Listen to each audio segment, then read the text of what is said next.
This reaction, and I saw this late last night, his reaction is all you need to know.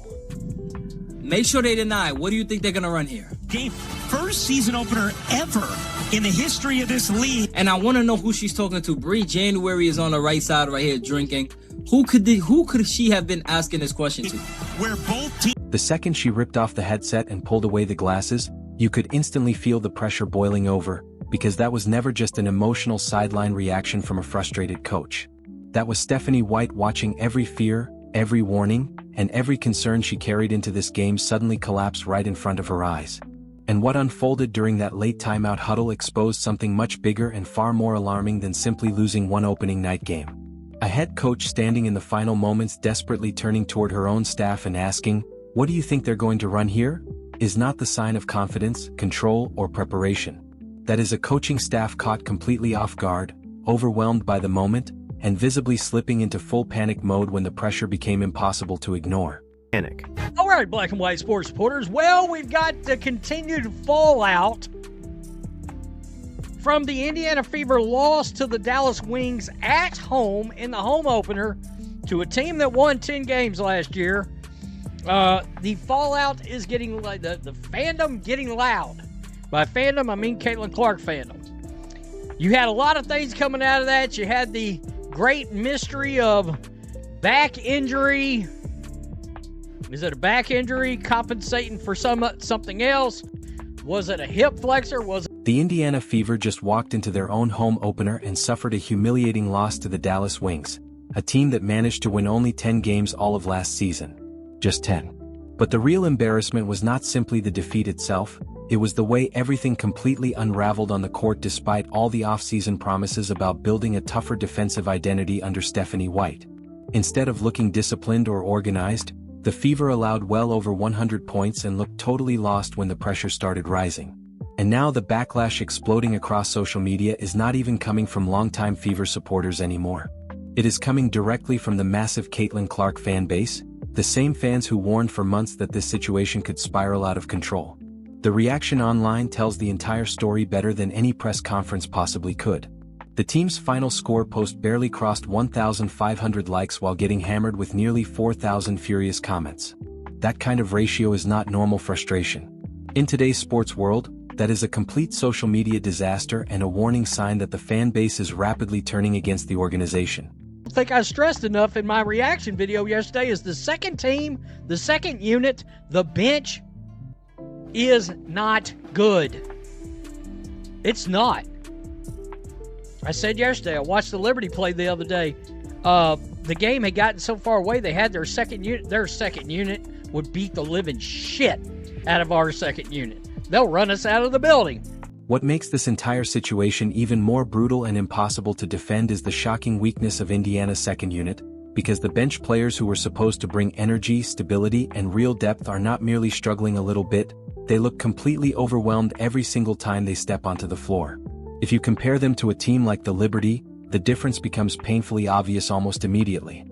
New York's second unit would absolutely run the Fever bench off the court without breaking a sweat. And at this point that is no longer speculation or online exaggeration, it is the harsh reality fans are now witnessing in real time. This is exactly what happens when a front office becomes obsessed with adding so-called defensive-minded players but ignores the massive roster flaws everyone spent the entire offseason warning about. The Fever built a lineup overloaded with guards, lacking size and length, and missing the kind of versatility needed to survive against elite teams, and now every weakness is being exposed under the brightest spotlight possible. I was having a conversation behind the scenes and we were talking about automatic wins. The only automatic wins we could think of behind the scenes in a conversation between 3 or 4 of us was the Sun and the Fire as automatic wins against this team. Everybody else got a chance. But the disastrous roster construction is honestly only one piece of a much bigger problem unfolding behind the scenes, because now some of the most passionate and experienced basketball minds are being brushed aside and mocked as if they are casual fans who suddenly do not understand the sport they have followed for over 40 or even 50 years.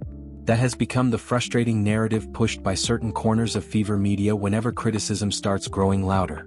The problem is those same fans are not blind, inexperienced, or disconnected from the game. They just spent the last 2 years watching some of the highest level offensive basketball the college game has ever produced, and they know exactly what elite spacing, smart coaching adjustments, and real player development are supposed to look like.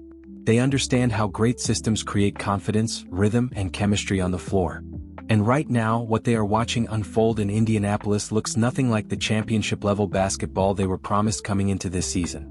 Here we go. So, the Fever posted this, the final score. Holy hellfire.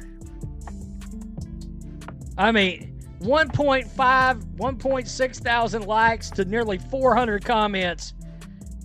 That is not the ratio that you are trying to see. Fire White, no size playing CC off ball. She does what she does, not work. Then talks trash about Caitlin Clark fans. Look in the audience, what do you see? The comments section alone exposes just how deep the frustration inside this fan base has already become, because people are no longer arguing about small mistakes or overreacting to one bad night. Fans are pointing directly at serious basketball issues, questioning how Aaliyah Boston managed to finish with only 4 rebounds, demanding answers about why Raven Johnson is barely getting meaningful minutes, and openly calling for certain players to be traded because they contribute almost nothing when they are on the floor. But the loudest and most revealing complaint of all keeps coming back to the exact same issue every single possession. Why is nobody setting proper screens for Caitlin Clark while she's getting hammered and pressured all game long? These are not emotional hot takes from casual viewers. These are basic basketball fundamentals that championship-level teams are supposed to execute automatically, and right now Indiana is failing badly in those areas. And when you focus specifically on Caitlin Clark's performance in this game, the situation becomes even more alarming because she looked completely uncomfortable for most of the night, struggling to settle into any rhythm or control the pace the way fans are used to seeing. It honestly felt like watching a totally different player compared to the explosive college superstar who thrived in an offense specifically built around maximizing her strengths. The contrast between those performances is impossible to ignore.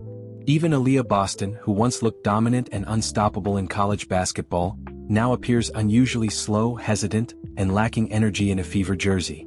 At this point, these problems no longer feel like random bad games or unfortunate coincidences. They are clear warning signs of a system that simply is not functioning the way it should. And somehow the most damaging part of this entire collapse may actually be the defense. The Fever spent the offseason bringing in defensive-minded players and hiring a defensive-focused coach, yet the defense somehow looks dramatically worse than it did a season ago. Dallas repeatedly generated wide-open shots, careless fouls constantly gifted free throws, and Indiana never looked capable of slowing the game down when momentum shifted. This was not a gritty defensive battle that slipped away because of a few late mistakes. This was a complete system-wide breakdown where the entire game plan failed against a team that only won 10 games last season. And this is the point where the entire situation starts becoming genuinely uncomfortable for the organization, because some fans are no longer talking about patience or giving the team more time to figure things out. They are already emotionally checking out completely. One frustrated commenter openly admitted, "I'm a Washington Mystics fan now," and switched allegiances on the spot after watching this collapse unfold. Another predicted Caitlin Clark will either mentally give up on the team altogether or the Fever could spiral into losing almost every game if nothing changes quickly. These are not random trolls throwing empty threats around online for attention. These are the same people who bought tickets, packed the arena, supported this team from day one, and then sat there watching every fear they had during the offseason suddenly become reality in front of their eyes. The atmosphere inside that building during the loss said everything about where this situation could be heading next if the organization fails to respond immediately. The infighting has already started exploding across the fan base. You now have longtime Fever fans attacking Caitlin Clark supporters, Caitlin Clark supporters blaming the coaching staff, and influencers desperately trying to push the "everything is fine" narrative while the comment sections are practically in full revolt. And somehow, right in the middle of all that chaos, you still had a coaching staff spending the final moments of a game nervously asking each other what play the opponent might run instead of confidently taking control and directing their own team. That image alone perfectly captures how unstable things currently feel around this franchise. The harsh truth nobody wants to admit publicly is that fans are already struggling to identify guaranteed wins on the schedule beyond maybe a couple of bottom-tier teams. Not the middle-of-the-pack squads, not playoff contenders, just 2 teams people realistically feel confident about beating. that is how quickly expectations have crashed after only one game. And when the projected win total starts shrinking before the first week of the season is even finished, the problem clearly runs much deeper than simple roster flaws or coaching philosophy disagreements. On top of all that, the confusing injury situation surrounding Caitlin Clark has only added another massive layer of concern and uncertainty.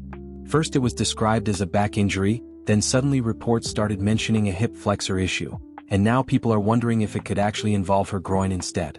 The constant shifting explanations are only making fans more anxious about what is really happening behind the scenes.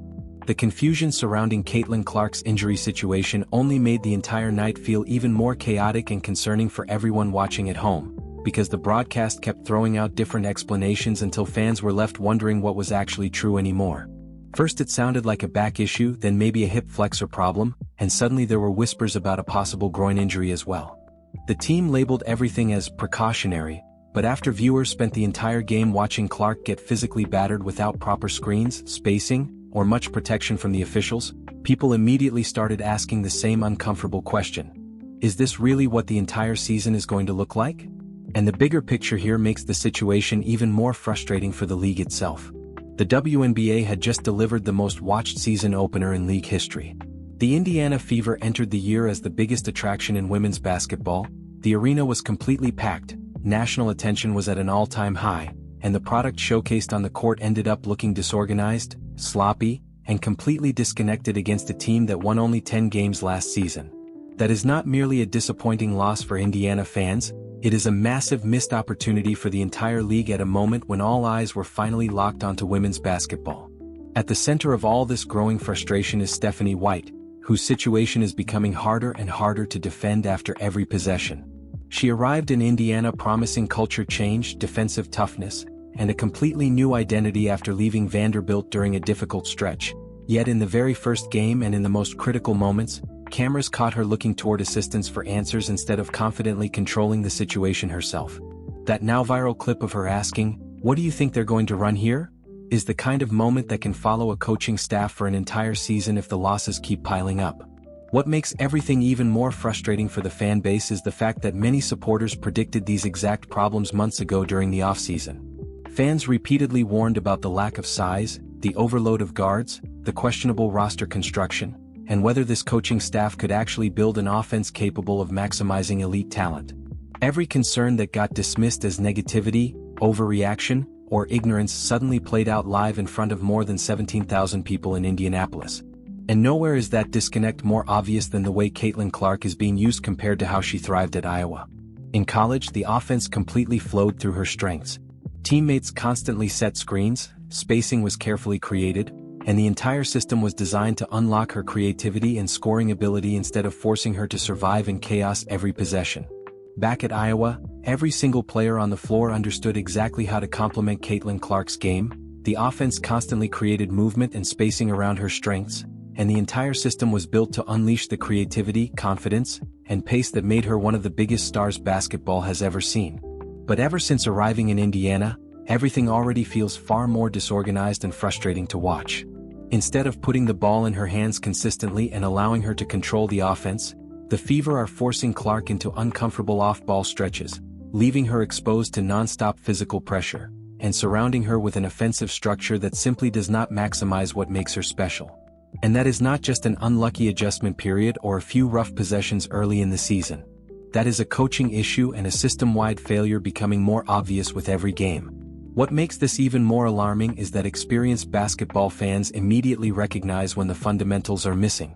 Fans who spent decades watching elite NBA dynasties throughout the 80s, 90s, and early 2000s understand exactly how championship-level teams operate. They know what proper spacing looks like, they understand defensive communication, and they can instantly tell when a roster has chemistry problems or when coaching decisions are holding star players back. So when those fans look at this Indiana Fever team and say something feels completely off, they are not speaking from emotion alone. They are reacting to real basketball problems that continue showing up possession after possession. And if these performances do not improve quickly, the backlash surrounding this franchise is only going to grow louder and more toxic online. Fans are already calling for Stephanie White to be fired, demanding roster changes, questioning front office decisions, and in some cases emotionally giving up on the team before the season has even properly started. That is what happens when you become the center of attention in women's basketball and fail to deliver a product that matches the hype, talent, and expectations surrounding it. Which now leaves the Indiana Fever facing the biggest question of their entire season moving forward. Do they actually recognize how serious this situation is becoming, or are they going to keep dismissing the warning signs and hope everything magically fixes itself over time? Because the fan base is losing patience incredibly fast. And right now this organization looks dangerously close to wasting one of the biggest opportunities the WNBA has ever had under the national spotlight. But now I want to hear from you. Do you still believe this Fever team can turn things around, or did that Dallas loss completely destroy your confidence in this season already? Drop your thoughts down in the comments below, and if you enjoyed this breakdown, make sure to like the video, subscribe to the channel, and turn on notifications so you never miss the latest WNBA updates and drama.